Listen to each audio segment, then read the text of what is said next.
បាទគ្រប់ជំរាបសួរបងប្អូនប្រិយមិត្តទាំងអស់គ្នានេះគឺជាព័ត៌មានដែលត្រូវបានយកពីកាសែត House of English ដែលបានឆ្លើយតបជាមួយនឹងការរាយការណ៍របស់បាទ Page សម្ដេចមហាបវរធិបតីហ៊ុនម៉ាណែតដែលបន្ទាប់ពីកិច្ចប្រជុំ JBC ត្រូវបានបញ្ចប់បាទសម្ដេចបវរធិបតីហ៊ុនម៉ាណែតគឺបានធ្វើការបង្ហោះនៅសារមួយទាក់ទងជាមួយនឹងលទ្ធផលនៃការប្រជុំ JBC ដែលនៅក្នុងការបង្ហោះរបស់សម្ដេចគឺបាននិយាយអំពីលទ្ធផលនៃការប្រជុំដែលទាក់ទងជាមួយនឹងការប្រើប្រាស់ផែនទី1លើ200,000និងការបោះបង្គោលព្រំដែនបណ្ដោះអាសន្នតាម MOU របស់បារាំងសៀមឆ្នាំ1907ប៉ុន្តែនៅក្នុងវីដេអូនេះគឺខ្ញុំនឹងដកស្រង់យកនៅព័ត៌មានរបស់កាសែត House ដែលធ្វើការឆ្លើយតបជាមួយនឹងអ្វីដែលលោកនាយករដ្ឋមន្ត្រីហ៊ុនម៉ាណែតបានធ្វើការបង្ហោះដែលនៅក្នុងសេចក្តីព័ត៌មានរបស់កាសែត House បាននិយាយថាឆ្លើយតបនឹងរបាយការណ៍ព័ត៌មានអំពីការបង្ហោះនៅលើបណ្ដាញសង្គម Facebook របស់នាយករដ្ឋមន្ត្រីកម្ពុជាពាក់ព័ន្ធជាមួយនឹងផែនទី1លើ200,000ក្នុងកំឡុងកិច្ចប្រជុំគណៈកម្មការព្រំដែនចម្រុះ JBC នាពេលថ្មីនេះលោកនគរនេនជាបាឡាំងបាទហៅថាលោកបាឡាំងជាអ្នកនាំពាក្យក្រសួងការបរទេសបានបំភ្លឺនិងបញ្ជាក់កាលពីថ្ងៃទី23ខែតុលាថាការពិភាក្សាក្នុងកិច្ចប្រជុំគណៈកម្មការព្រំដែនចម្រុះ JBC ដែលបានប្រារព្ធឡើងនៅថ្ងៃទី21ទី22ខែតុលាឆ្នាំ2025នៅក្នុងខេត្តចន្ទបុរី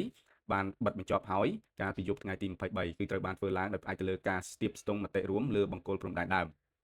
ការពិភាក្សាបានពាក់ព័ន្ធបាទការពិភាក្សាគឺมันបានពាក់ព័ន្ធទៅនឹងបញ្ហាផែនទី1លើ200,000នោះទេដោយដែលបាន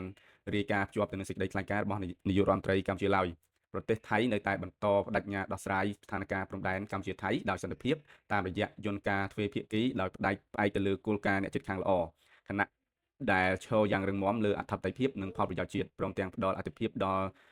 សុវត្ថិភាពរបស់ប្រជាជននៅតាមព្រំដែនប្រទេសថៃនឹងមិនអនុញ្ញាតឲ្យព័ត៌មានដែលបំភ្លៃបំផ្លិចបំផ្លាញដល់កិច្ចខិតខំប្រឹងប្រែងទាំងនោះឡើយបាទនេះសម្រាប់ការឆ្លើយតបរបស់កាសែត House សៀមគឺបាននិយាយថាបាទការប្រជុំ JBC កាលពីថ្ងៃទី21ដល់ថ្ងៃទី22ខែតុលាឆ្នាំ2023ហ្នឹងគឺมันបាននិយាយអំពីបាទការព្រមព្រៀងគ្នាក្នុងការប្រើប្រាស់ផែនទី1លើ200,000ឡើយហើយប្រទេសថៃបាទគឺនៅតែឈរនៅលើគោលការណ៍ដោះស្រាយទំនាស់ដោយទ្វេភាគីមានន័យថាបើសិនជាខ្មែរយើងដាក់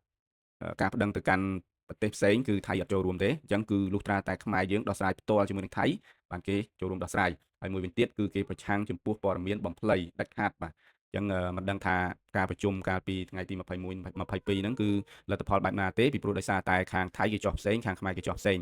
អញ្ចឹងសង្ឃឹមថាព័ត៌មានណាមួយគឺជាព័ត៌មានពិតទេចោះប៉ុន្តែបើសិនជាលទ្ធផលដែលបានមកដោយមិនពេញចិត្តតាមរយៈមានន័យថាអ្វីដែលយើងត្រូវបានបែរជាអត់បានវិញអានឹងគឺជារឿងខកចិត្តមួយដ៏ធ្ងន់ធ្ងរហើយបាទប៉ុន្តែបើសិនជាបាទអ្វីដែលផេកផ្លូវការរបស់សម្ដេចបវរធិបតីហ៊ុនម៉ាណែតបានចុះផ្សាយនោះគឺជារឿងពិតបាទគឺជារឿងល្អបាទសម្រាប់ប្រទេសខ្មែរយើងពីព្រោះដោយសារតែយើងនឹងអាចបញ្ចប់ចំនួនបានហើយមួយវិញទៀតបាទវានឹងអាចបង្ការកុំឲ្យមានចំនួនបន្តទៀតនៅថ្ងៃខាងមុខដោយសារតែយើងនឹងយកបង្គោលព្រំដែនជារួមហើយយើងនឹងបាទលែងមាននៅទំនាស់បន្តទៀតបាទអរគុណច្រើនអ្នកទាំងអស់គ្នាបាទសម្រាប់ព័ត៌មានថ្ងៃនេះក៏សូមអរគុណសូមជម្រាបលា